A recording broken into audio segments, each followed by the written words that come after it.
I want you to picture a quiet Tuesday night. The day is done, the house is calm. You're sitting in your favorite chair, perhaps reading a book or watching a bit of television. Everything feels normal, just like any other night. Suddenly, a strange sensation begins. It's not a dramatic, movie-style, chest-clutching pain. It's more subtle, a feeling of pressure, like a weight settling on your chest. You notice your breathing has become shallow, a little more difficult. You try to stand up, and a wave of dizziness washes over you as your heart begins to flutter and race, a frantic, chaotic rhythm inside your own chest. In that terrifying moment, your peaceful home becomes a place of fear and confusion. If you are over the age of 60, this scenario, or one like it, is a deep-seated fear. And it's a reality I face with my patients every single week. My name is Dr. James Howard, and I am a cardiologist with over 25 years of experience. I have dedicated my life to the intricate, powerful, and often fragile workings of the human heart. I have performed thousands of procedures, prescribed countless medications, and celebrated with patients who have been given a second chance at life. But I've also had to deliver devastating news to families. And the most heartbreaking conversations are the ones that stem from a tragedy that was entirely preventable. I'm not talking about tragedies caused by a lifetime of smoking or a diet filled with fried foods. I'm talking about a danger that hides in plain sight, on your kitchen counter or in your medicine cabinet, disguised as a promise of health and longevity. I'm talking about vitamins. Yes, you heard me correctly. The very supplements that millions of well-meaning, health-conscious seniors take every single day, believing they are protecting themselves, can, under the wrong circumstances, become silent architects of cardiac disaster. We are a generation conditioned to believe that more is better, that if a little is good, a lot must be great. We are bombarded with marketing that preys on our fears of aging, our desire to remain independent, and our hope for a vibrant, healthy future. And so we buy the bottle with the highest potency. We add another supplement, just in case, building a daily regimen we think is our shield, when in fact, it could be a slow-acting poison. Today, I want to pull back the curtain. I want to talk to you, not just as a doctor, but as someone who is deeply concerned about this growing, hidden epidemic. We are going to walk through 5 specific, common supplements that, especially for a body over 60, can dangerously increase your risk of heart attack, arrhythmia, arterial stiffness, and even heart failure. If you have ever taken calcium, vitamin E, niacin, potassium, or vitamin D, I urge you to listen closely. This conversation isn't meant to scare you. It's meant to empower you. Because knowledge, true understanding, is the most powerful medicine of all. Before we dive in, I need to ask for your help in spreading this message. Have you ever stood in the vitamin aisle feeling confused or wondering if you were making the right choice? If you've ever felt that uncertainty, type 1 in the comments below.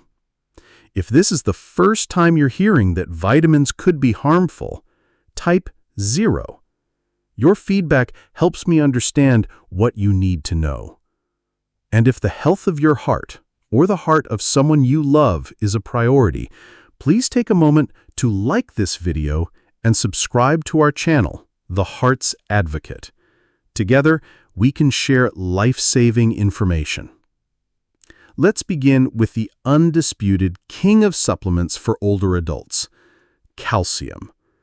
The message has been drilled into us for decades. You need calcium for strong bones. Drink your milk.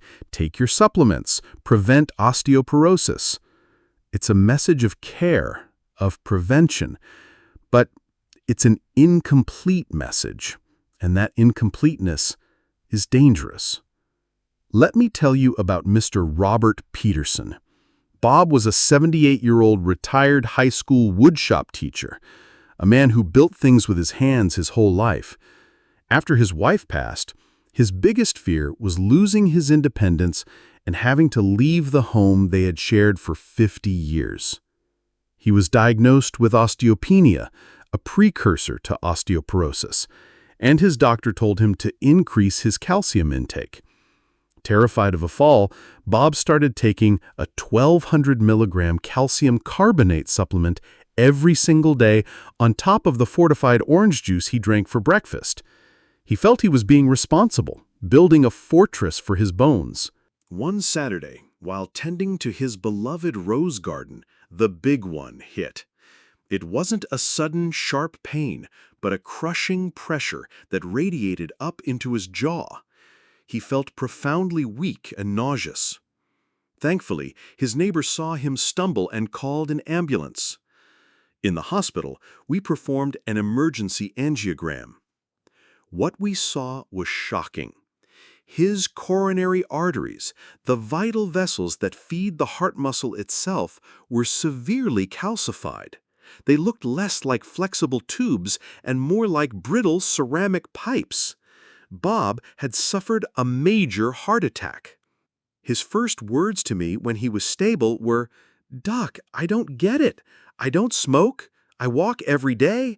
I even take all my vitamins." I had to explain to him that his diligent, well-intentioned habit was a primary contributor to his condition. Here is the critical science you need to understand. When you are young, your body uses calcium efficiently. But as we age, and especially when we ingest a large dose of supplemental calcium all at once, our body can't process it correctly.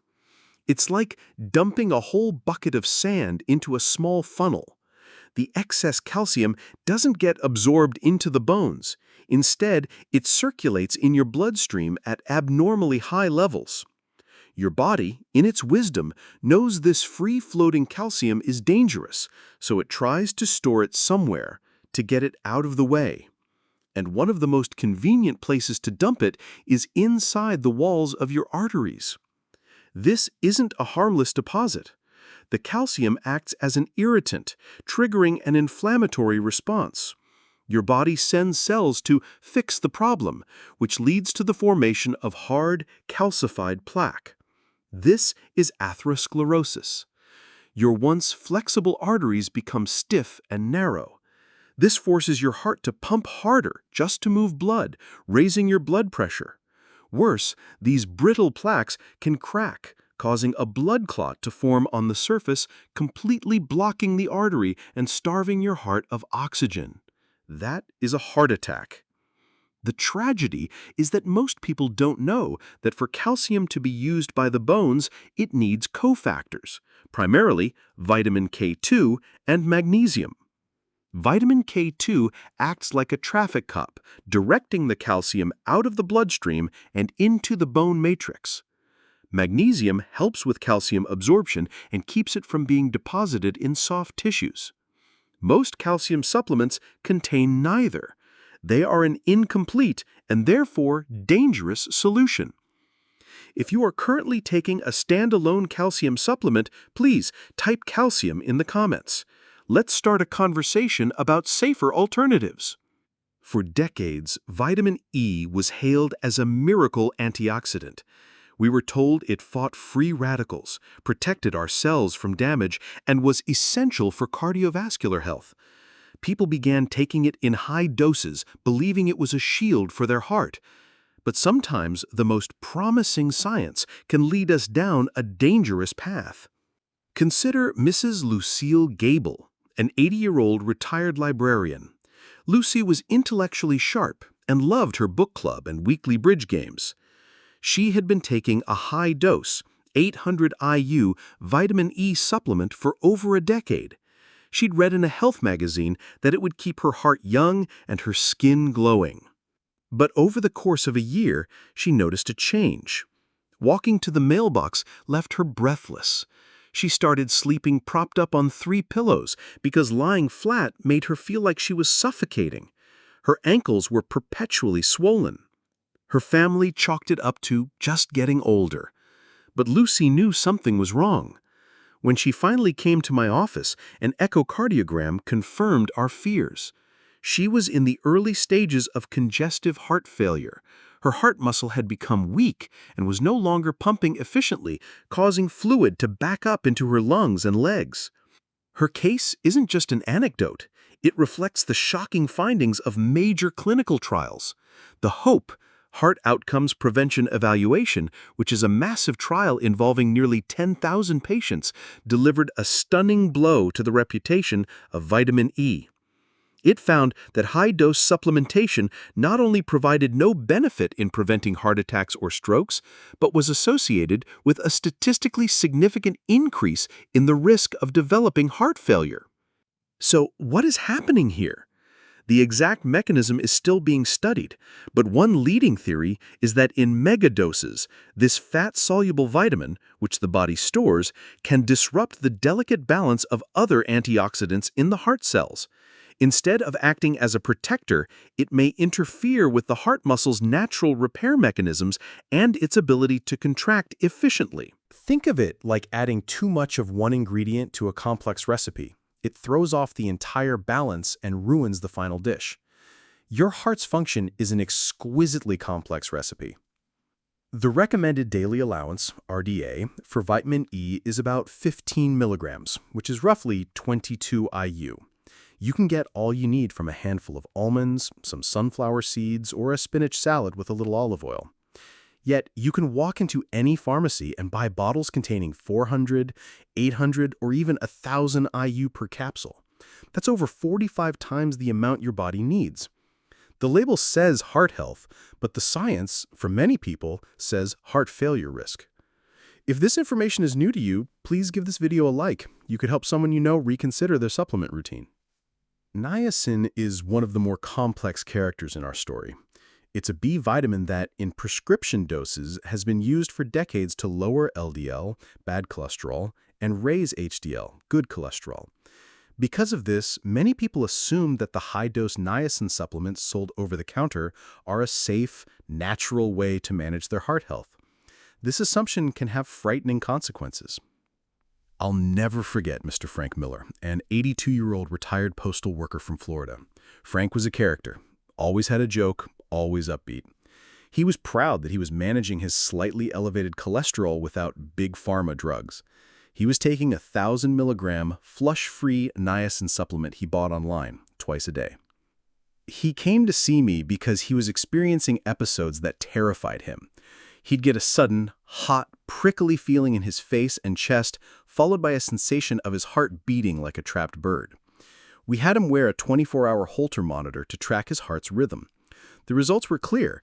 His daily supplement was triggering episodes of atrial fibrillation, or AFib. This is a chaotic, irregular heartbeat in the upper chambers of the heart. Not only is it terrifying to experience, but AFib allows blood to pool and clot in the heart, increasing a person's risk of a major debilitating stroke by up to 500%. Frank thought he was preventing a heart attack, but he was actively creating the perfect conditions for a stroke. Here's the physiological drama that unfolds. High-dose niacin, even the flush-free inositol hexanicotinate form, causes your blood vessels to dramatically dilate and expand. This is what causes the classic niacin flush. Your body then responds by constricting the vessels. This cycle of sudden expansion and contraction, this yo-yo effect, is incredibly stressful for your entire cardiovascular system. For the heart's delicate electrical conduction system, it's like a series of small earthquakes.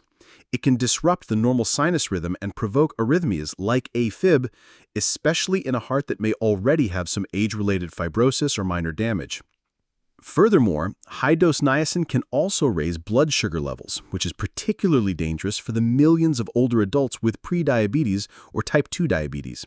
So while you're trying to fix one number, cholesterol, you could be dangerously worsening another, blood glucose, and destabilizing your heart's rhythm. Prescription niacin is used very carefully under strict medical supervision, and its use has declined significantly as newer, safer medications have become available. Over-the-counter, unsupervised high-dose niacin, in my opinion, is like playing Russian roulette with your heart's rhythm. If you take a supplement that claims to support cholesterol health, please check the label for niacin. If you see it, type B3 in the comments. This threat is perhaps the most acute and deadly of all, because it involves a mineral that is absolutely essential for life. Potassium is the primary electrolyte that governs the electrical signaling in every cell of your body, and nowhere is that function more critical than in the heart. But potassium operates on a razor's edge. Too little is dangerous, too much is fatal. Let's talk about Mrs. Helen Carter, a 76-year-old grandmother who loved to bake. Helen was on a common diuretic, a water pill, for her mild high blood pressure. Diuretics work by flushing excess salt and water from the body, but they can also flush out potassium. Helen had heard this, and being a proactive person, she bought a potassium chloride supplement at the pharmacy just to be safe. She didn't tell her doctor. She was also on another common blood pressure medication, lisinopril, which is an ACE inhibitor. One evening, her daughter called and found her sounding weak and confused. Her pulse was faint and incredibly slow. Her daughter insisted on calling an ambulance. In the ER, her EKG was alarming. Her blood test came back with a diagnosis of severe hyperkalemia, a critically high level of potassium in her blood. Her heart was on the verge of stopping completely. We had to administer emergency treatments to save her life. The experience left her deeply shaken. "I thought I was doing something healthy," she told me, tears in her eyes. "I was just trying to help myself." This is the deadly trap.